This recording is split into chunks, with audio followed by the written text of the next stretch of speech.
नमस्कार मित्रांनो, मी इंजिनियर रविजित प्रल्हादराव काळे. दर्यापूर कट्टा या पॉडकास्ट मध्ये आपले मनपूर्वक स्वागत आहे. एक पुन्हा राजकीय खास पॉडकास्ट आपल्या शहरासाठी आणि आपल्या प्रश्नासाठी घेऊन येत आहोत. तर आपण या खास पॉडकास्टच्या माध्यमातून स्थानिक स्वराज्य संस्थेच्या निवडणुकीवर बोलणार आहोत, ज्यामध्ये आपण प्रामुख्याने नगराध्यक्ष पदाच्या लढतीवर लक्ष केंद्रित करणार आहोत, जिथे अनेक प्रश्न, अनेक पक्ष, अनेक समीकरण, अनेक शक्यता आणि अनेक आव्हान आहेत.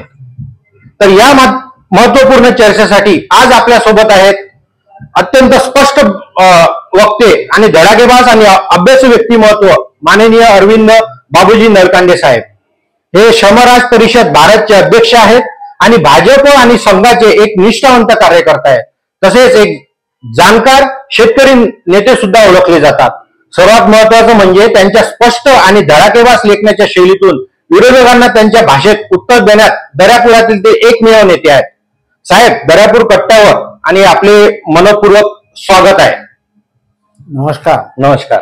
आज 16 नोव्हेंबर आहे. बरोबर.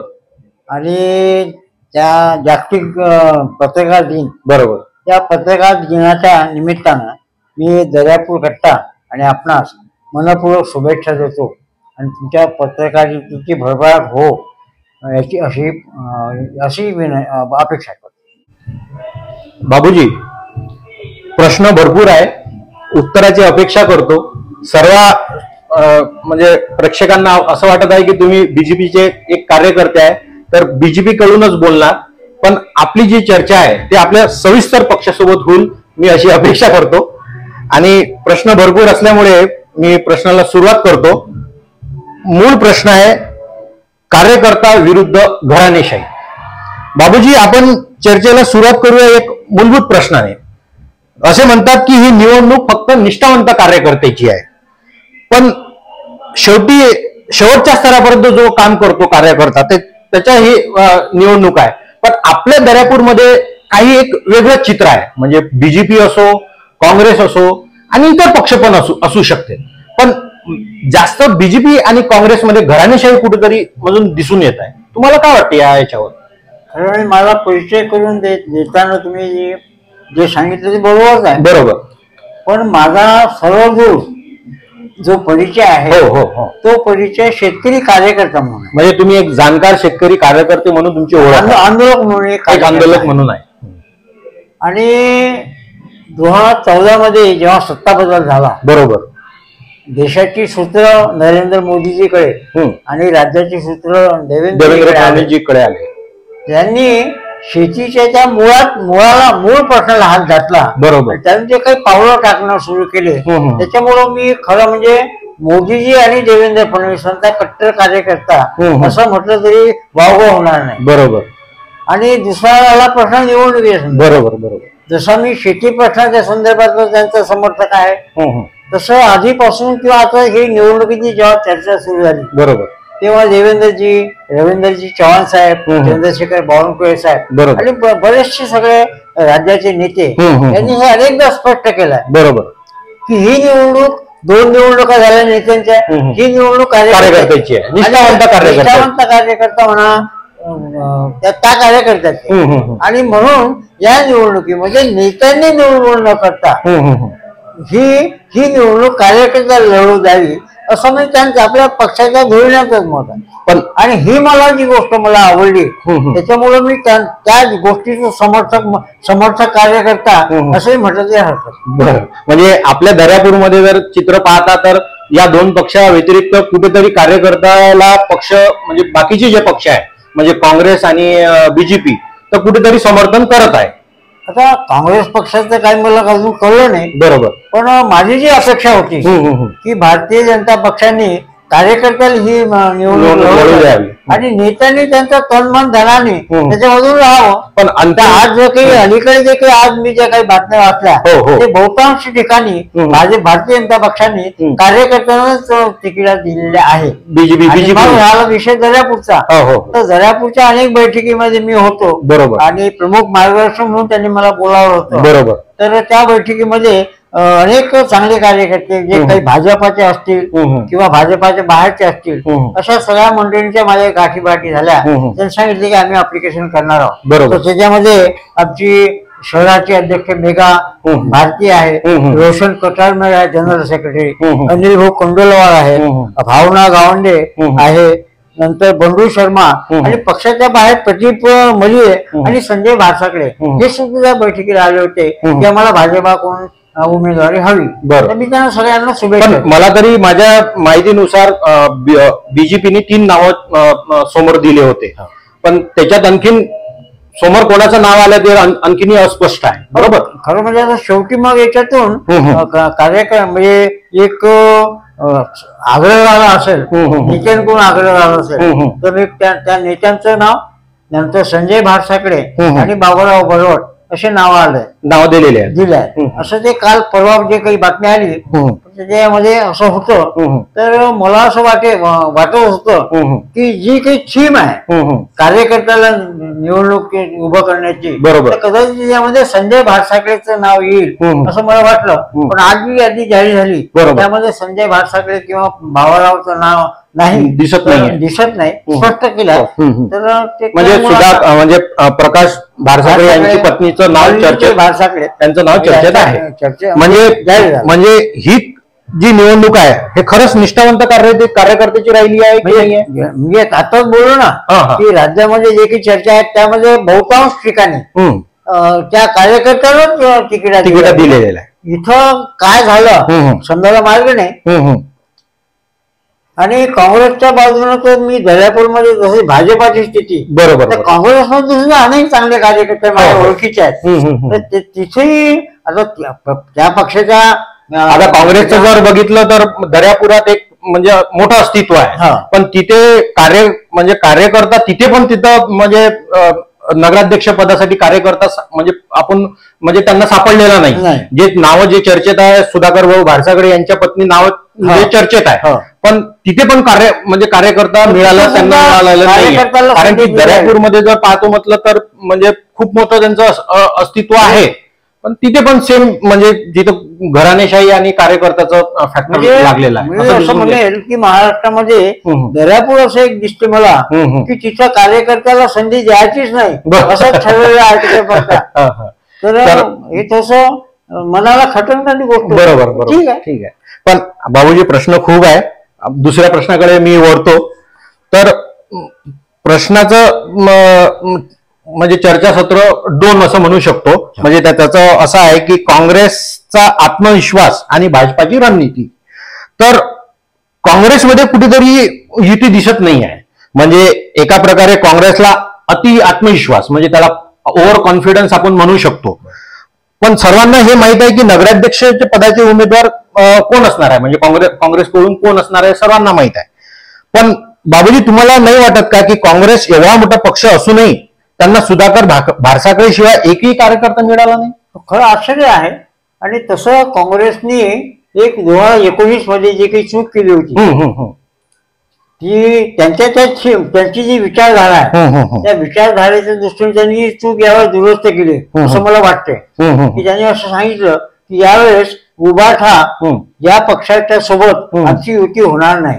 बरोबर. त्याच्यामुळे त्याला ओव्हर कॉन्फिडन्स म्हणा की चुकीची दुरुस्ती म्हणा, पण ही निवडणूक उभाठा पक्षासोबत त्याची असणार नाही हे आता स्पष्टपणे जाहीर झालेलं आहे. आणि कुठेतरी ओव्हर कॉन्फिडन्सचा फॅक्टर तुम्हाला वाटतो का दिसत आहे म्हणून? आता मी त्याला म्हटलं की एक तर आम्ही जिंकू शकू, एक तर तो भाग असेल किंवा त्यांनी 19 मध्ये जी चूक केली होती त्या चुकीची दुरुस्ती असेल.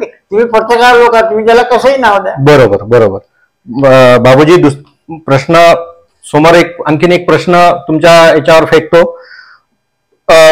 मतविभाजन आणि AIMIF फॅक्टर. तर आपल्या दर्यापूरमध्ये राजकीय सर्वात मोठा फॅक्टर म्हणजे त्याच्यावर बोलू शकतो आपण.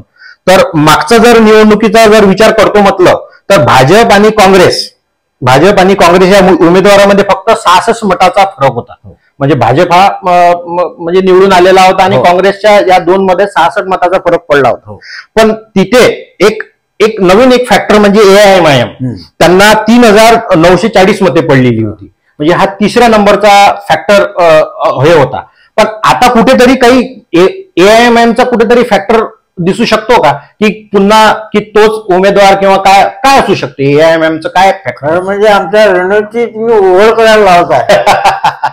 मागच्या निवडणुकीमध्ये आमच्या रणनीतीचा भाग होता. ओके, म्हणजे आपण हे तुमची एक भाजपाची एक रणनीती म्हणू शकतो. पण आता नंतरच्या काळात हे सगळं ओपन झालं. बरोबर बरोबर. ओपन झाल्यामुळं आता मुस्लिम समाज हा आपण काही फसवले गेलो की बाबा, त्याच्यामुळे ते वेगवेगळ्या पक्षाकडे येतील, भाजपाकडे येतील, MIMला देतील बा, असं मला तर काही वाटत नाही. बरं, म्हणजे आपण असं म्हणू शकतो की जे मागची जी निवडणुकीत होते तिथं कुठेतरी भाजपाची एक रणनीती होती. पण आताची जी परिस्थिती आहे, आता थोडंफार काहीतरी चित्र बदलू शकते, कारण कुठे कुठे पण जाऊ शकते, कारण की पक्ष खूप आहे. बरं, नवीन राजकीय समीकरणे म्हणजे आता रोज नवीन राजकीय समीकरणे होत आहे. जसं काही शिंदे, उबाटा, शरद पवार गट आणि मनसे आणि प्रहार आणि तिथे कुठे कुठे काहीतरी राणा यांचा पक्ष. तर या सर्व पक्षाचा विचार करून म्हणजे शिंदे गटाने जो प्रदीप मलियजीचा जो पक्ष प्रवेश झाला, तर शिंदे गटाची कुठेतरी एक रणनीती चालू आहे की काय, म्हणजे कसं काय तुम्ही ह्या याच्यावर, म्हणजे आता शिंदे गटाचा कुठंच काही नव्हता आणि एकदमच एक नवीन शेवटच्या स्थानावर याच्यावर एक नवीन रणनीती दिसत आहे, तर याच्यावर तुम्हाला काय वाटते? मी आधीपासूनच शिंदे गट, राष्ट्रवादी काँग्रेस आणि भाजपची युती व्हावी आणि कार्यकर्त्याला ती आणि सगळ्या मिळून कार्यकर्त्यांनी आणावं अशी इच्छा बाळगून असलेला कार्यकर्ता. मग आनंदवर्षी माझं बोलणं झालं. बरोबर. आणि मग होतं की आमच्या कार्यकर्त्याला देण्याचा आमचा प्रयत्न आहे. पक्षासाठी काय निर्णय घ्यायचा भाग वेगळा. तर जर कार्यकर्त्याला जर ही तिकीट दिली तर आपण आपलं सहकार्य किंवा आपली पक्ष हा त्या कार्यकर्त्याच्या बाजून राहा असं मला त्यांनी म्हटलंही होतं. पण म्हणजे जर समजा आपण पाहिलं तर प्रदीपजी मलिये हे एक हिंदुत्व आणि भाजप कार्यकर्ते म्हणून ओळखले जातात. जर समजा शिंदे गटाने त्यांना नगराध्यक्ष पदाची जागा जर दिली तर याच्या दर्यापूरच्या राजकारणावर काय परिणाम होईल? म्हणजे ते पण मागच्या याच्यात पण ते म्हणजे उभे होते, त्यांना पण चांगला प्रतिसाद मिळाला, पण याच्यावर एक हिंदुत्ववादी आणि भाजपाचा कार्यकर्ता याच्यावर काय फॅक्टर, म्हणजे कुठेतरी काय रणनीती असणार आहे? प्रदीप हा चांगला कार्यकर्ता आहे. बरोबर. आणि हिंदुत्व मानणारा आहे. आता भाजपामध्ये बरेच लोक, बहुतांश लोक हिंदुत्व मानणारे आहेत. बरोबर. तर पण ही निवडणूक जी आहे ती स्थानिक प्रश्नावर आहे. लोकसभेच्या, विधानसभेच्या निवडणुका ह्या काही स्थानिक नसतात. काय असली पाहिजे देशाला पुढे नेण्यासाठी, राज्याला पुढे नेण्यासाठी, तर या निवडणुकीमध्ये हा भाग येणार नाही. म्हणजे हिंदुत्ववादी आणि म्हणजे जो समाजाचा भाग जो आहे हा जास्त काही दिसणार नाही. प्रदेशच्या सगळ्याच पक्षाच्या लोकांशी संबंध आहे. बरोबर बरोबर. चांगल्या कार्यकर्त्याची निवड मी शिवसेनेने केली, बरोबर, त्यांचे मी अभिनंदन करतो. बरोबर. म्हणजे प्रदीपजी मलिये हे एक म्हणजे आपण एक नगराध्यक्ष पदासाठी उमेदवार म्हणू शकतो, सक्षम उमेदवार तो आहे. आणि दुसरा प्रश्न म्हणजे उबटा आणि आघाडी, म्हणजे उबटा आणि शरदचंद्र पवार यांचा गट, तर त्यांच्या गटाकडून अधिक काही म्हणजे अशी म्हणजे स्पष्ट भूमिका कुठेतरी दिसत नाही आहे. आणि स्थानिक आमदार कोणता चेहरा देतील, म्हणजे नगराध्यक्ष पदासाठी आपले जे स्थानिक आमदार आहेत कोणता चेहरा देतील शेवटच्या क्षणापर्यंत वाट पाहावी लागत आहे. तर तुम्हाला काय वाटते की म्हणजे उबटाला निवडणुकीमध्ये एकटं सोडलं आहे की काय, म्हणजे काँग्रेसनी उबटाला एकटं सोडलं आहे की काय, असं काय वाटतं तुम्हाला? मी आता इथं आलो आहे, माझा काही तिथं प्रत्यक्ष कोणाशी फोनवर बोलणं झालं नाही. बरोबर. पण मला असं समजलं की जी भावना गावंडे म्हणून एक महिला कार्यकर्ती होती, सुविद्या आहे, चांगली शिकली आहे, वकील आहे, म्हणजे सगळं बरोबर आणि अभ्यास आहे, तर ती त्या आपल्या युतीला बरोबर युवाखानी नगराध्यक्ष पक्षाचं पदाचं उमेदवारी दिली असं मला समजलं. अधिक मला माहित नाही, पण कुठेतरी काय म्हणजे तुम्हाला काय वाटतं की म्हणजे जे भावना गावंडे भुताळा आहे, तर एक म्हणजे एक नवीन नेतृत्व आहे, नवीन जोश आहे आणि एक सुशिक्षित एक म्हणजे आपण म्हणू शकतो. माझी त्यांची 2-3 वेळा भेट झाली. बरोबर. तर एक व्हिजन असलेली युती ती आहे आणि ती कार्यकर्ती म्हणून तिला उभा राहण्याची तिकीट दिली आहे. पण या सर्व राजकीयच्या गोष्टी जर आपण विचार करतो, एक दृष्टिकोन आपण जर म्हणजे बघितला, पण कुठेतरी म्हणजे नवीन चेहरा विरुद्ध म्हणजे जे जुने विचारक आहे कुठेतरी दिसून पडत आहे. म्हणजे दर्यापूरच्या नगरपालिकेचाच विचार जर केला तर फक्त भारतीय जनता पक्ष आणि काँग्रेस यांच्याकडूनच प्रस्थापित नेत्यांना म्हणता येते त्यांना तिकीट दिली आहे. आणि बाकीच्या सगळ्या पक्षामध्ये जर शिवसेनेत तुम्ही आताच सांगितलं बरोबर की प्रदीप मलिकला त्यांनी नगराध्यक्ष पदाची उमेदवारी दिली, भावना गावंडे जी आहे तिला उभाठणी दिली आहे. बरोबर. पण आणखी म्हणजे त्यांनी घोषित नाही केलेलं आहे, पण एक चांगला उमेदवार म्हणून आपण त्यांना हे करू शकतो. तर त्याच्यामुळं मी जरी भाजपाचा किंवा मोदीचा समर्थक आहो तरी सगळ्या पक्षाच्या लोकांनी हे जे चांगले कार्यकर्ते आहेत बरोबर त्यांनी आपापल्या विचारसरणीच्या आधारे ही निवडून लढावी आणि जो जिंकणार आहे त्याला मी शुभेच्छा देणार. बरोबर बरोबर. आणि आणखीन एक मुद्दा इथं उपस्थित होतो की हिंदुत्ववादी विचारधारेवर भाजपाची मजबूत पकड आहे, पण स्थानिक स्वराज्य संस्थेच्या निवडणुकीवर सर्व समीकरण पाहता भाजप हिंदुत्वाच्या मुद्द्यावर त्यांना कुठेतरी फटका बसू शकते का? म्हणजे भाजपाने प्रदीपजी मलिये यांना म्हणजे डावललेलं आहे, म्हणजे त्यांना ते शिंदे सेनेत प्रवेश केलेला आहे आणि त्यांना तिथे तिकीट मला तरी वाटते कन्फर्मच असू शकते. तर कुठेतरी भाजपाला हिंदुत्ववादीचा फटका बसू शकतो. प्रदीप हा कट्टर हिंदुत्ववादी कार्यकर्ता आहे. बरोबर बरोबर. आणि भाजपाचा जो काही समर्थक आहे, संघाचा जो काही समर्थक आहे तो त्याची ते जुळणार आहे. बरोबर बरोबर. त्याच्यामुळे त्याची जी प्रतिमा आहे त्याच्यामुळं कोणी काही फार उघडपणे काही हे करणार नाही, पण एक कदाचित मला असं वाटते भाजपाच्याही काही लोकांना, संघाच्या मोठ्या प्रमाणात लोकांना, संशयकांना प्रदीपची उमेदवारी थोडी भावल्यासारखी वाटेल. आता काय होईल तर मला माहिती नाही. शेवटच्या स्थानी काय होतंय की शेवटच्या स्थानी काय होईल काही सांगता येत नाही. पण आता तो भाजपाची जी रणनीती आहे म्हणजे शेवटच्या क्षणापर्यंत जे भाजपाची रणनीती आहे, जिथे स्थानिक दर्यापूरमध्ये जे मुस्लिम बांधवाचे जे बीजेपीकडे प्रवेश जे चालू आहे, याच्यावर तुम्हाला काय म्हणजे काय वाटतं? म्हणजे तुमच्या पक्षात जे आहे म्हणजे जे पक्षात जे मुस्लिम बांधवाचे जे पक्ष प्रवेश चालू आहे, तर तुम्हाला का आताच का पक्ष प्रवेश घ्यावा? आजच नाही तर भारतीय जनता पक्षामध्ये कमी प्रमाण असेल. आता ह्या ज्या सगळ्या निवडणुकी आपण पाहतो बरोबर त्या मुसलमानांनी मत दिले नाही, दिले नसते इतकं मोठं यश मिळालं असतं का? नाही बरोबर. म्हणून मी कायमस्वरूपी माझं हेच म्हणणं असते की भाजपा हा काही एका हिंदूंचा पक्ष आहे असा प्रचार केला गेला त्याच्या काळात, पण तो हळूहळू दुसरं होतंय.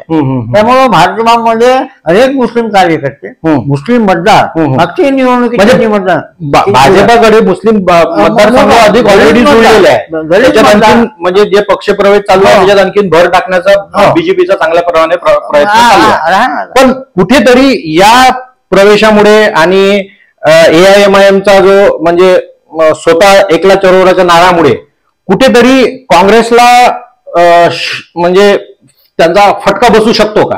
म्हणजे कारण की जे मोस्टली जे वोटिंग आहे, वोटिंग बँक जे म्हणू शकतो म्हणजे मुस्लिम बांधवाचे आपण सहसा सर्वांना माहित आहे की ते मुस्लिम बांधव काँग्रेसकडे ओढतात, तर इथं कुठेतरी विभाजन होण्याची शक्यता दिसत आहे का? आता खरं म्हणजे मुस्लिम मतदारांचं ते अज्ञान आहे की ज्यांचा काँग्रेस स्वतःला मित्र पक्ष समजतात. बरोबर बरोबर. तर मग म्हणून ते एक ते काँग्रेसकडे किंवा एमायांकडे. आता परिस्थिती बदलली आहे. बरोबर. आता मुस्लिमांचं समर्थन धर्म म्हणून समर्थन करणारे, त्यांच्या मताची अपेक्षा करणारे राज्यामध्ये अनेक पक्ष आहेत. आता उद्धव ठाकरेंचा पक्ष त्यांना मुस्लिम समाजाच्या म्हणजे बऱ्यापैकी सहानुभूती आहे. पण यावेळेस मुस्लिम समाजाची मतं ही विभागल्यासारखी होती. एकट्या MIM कडे जातील किंवा एकट्या काँग्रेसकडे असं होणार नाही. यावेळेस विभाजन पक्षाला सुद्धा किंवा शिवसेनेला सुद्धा मोठ्या प्रमाणात मुस्लिमांची मतं मिळतील. म्हणजे यावेळेस म्हणजे आपण असं म्हणू शकतो की यावेळेस मुस्लिम बांधवाचे वोटिंगचं विभाजन होऊ शकते. बाबूजी, तुम्ही एक स्पष्ट आणि धडाकेबाज म्हणजे एक लोकांना संदेश देता तुमच्या शैलीतून. म्हणजे आम्ही बघतो की फेसबुकवर तुमचे म्हणजे मेसेज आणि याच्यावर एक स्पष्ट आणि धडाकेबाज तुमची भूमिका असते. तर बाबूजी, तुम्ही या स्पष्ट आणि धडाकेबाजच्या शैलीने विरोधकांच्या मैदानात उत्तर देण्यात तुम्ही नेहमी म्हणजे सक्रिय असता. तर तुमच्या या पारखड शैलीत तुम्ही तुमच्या दर्यापूरच्या मतदारांना आणि निवडणूक रिंगणात असलेल्या सर्व विरोधकांना काय संदेश द्या? मी एकच संदेश या निमित्तानं देईल की जे काही कार्यकर्ते उभे आहेत या निवडणुकीमध्ये, बरोबर, आपापली विचारसरणी घेऊन ते मतदाराकडे जातील आणि त्यांनी आपल्या विचारधारेच्या आधारे बरोबर काहीतरी बाबा इकडे आहो आपण तिकडचं काम करू असं न करता त्यांनी स्पष्टपणे जावं आणि सौजन्याचे संबंध ठेवायचे आणि मतदारांनी जर कौल दिला तर तो कार्यकर्त्याला दिला पाहिजे. आणि मतदारांना मी अशी विनंती करेल की तुम्हाला जो काही पक्ष आवडते की जी विचारधारा आवडते बरोबर असे त्या कार्यकर्त्यांना तुम्ही द्या, त्याला मतदान केलं पाहिजे आणि या निवडणुकीमध्ये कार्यकर्ता जिंकला पाहिजे, कार्यकर्ता हा जिंकला पाहिजे. पण तुम्हाला कोणत्या प्रकारचा नगराध्यक्ष हवा आहे? म्हणजे आपण जर मागचा नगराध्यक्ष जर बघितला तर मागच्या आणि येणारे जे निवडणूक, कारण की खूप वर्षाचा स्पॅम आहे, खूप म्हणजे स्पॅम असल्यामुळे काय आहे म्हणजे नवीन नवीन काहीतरी म्हणजे हे चालू आहे. तर आताच्या मागच्या परिस्थितीत आताच्या परिस्थितीत तुम्हाला कोणता नगराध्यक्ष हवा आहे? तुमच्या माहितीकडे सांगतो की जवळपास काँग्रेसचं सरकार असताना दर्यापूर नगरपालिकेमध्ये एक बुद्धिमंतांना एकत्र केलं होतं, बरोबर बरोबर. दर्यापूरचं काय असलं पाहिजे विकास विजन, तर त्यामध्ये मलाही त्यांनी बोलावं होतं. नारायण राजूरकर ते खूप होते, धोरणकर.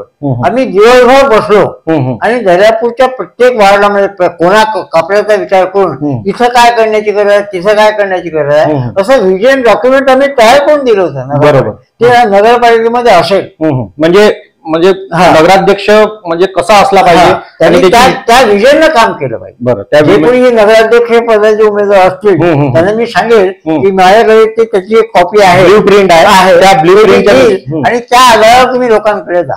बरोबर. बाबूजी, तुम्ही दर्यापूर कट्टावर आल्यावर म्हणजे तरी आपल्या दर्यापूर लोकांना तुम्ही म्हणजे संदेश द्या की दर्यापूर कट्टाला लाईक करा, सबस्क्राईब करा. नवीन नवीन एपिसोड आपल्याला दर्यापूरच्या लोकांना आपल्याला द्यायचे आहे.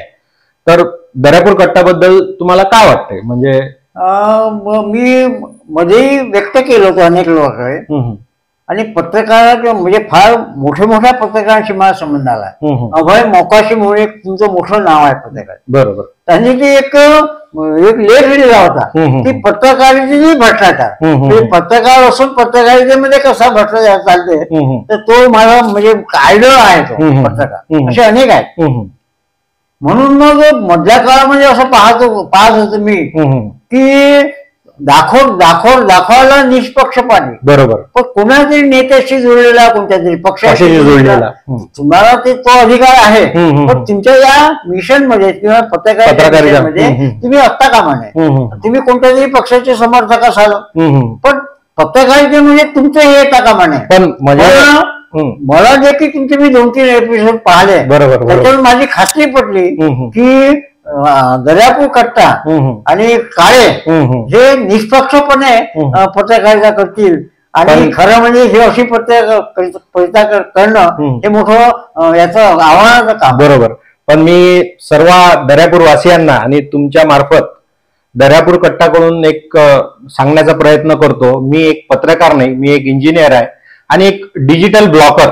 लोकांची स्थिती, लोकांचा विश्वास आणि एक पारदर्शकता लोकांना दाखवण्याचा मी प्रयत्न करणारा या चॅनलच्या मार्फत.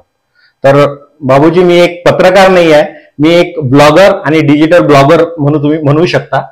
तर शेवटचं वाक्य या तुमच्या की निखाऱ्यातून, बरोबर, निखाऱ्यातून ज्वाला म्हणजे काढण्याचं काम हे पत्रकाराचं मोठं काम आहे, बरोबर, आणि ते तुम्ही कराल अशी मला अपेक्षा आहे. बरोबर. तुम्ही दर्यापूर कट्टावर आला, तुमचे मनपूर्वक धन्यवाद.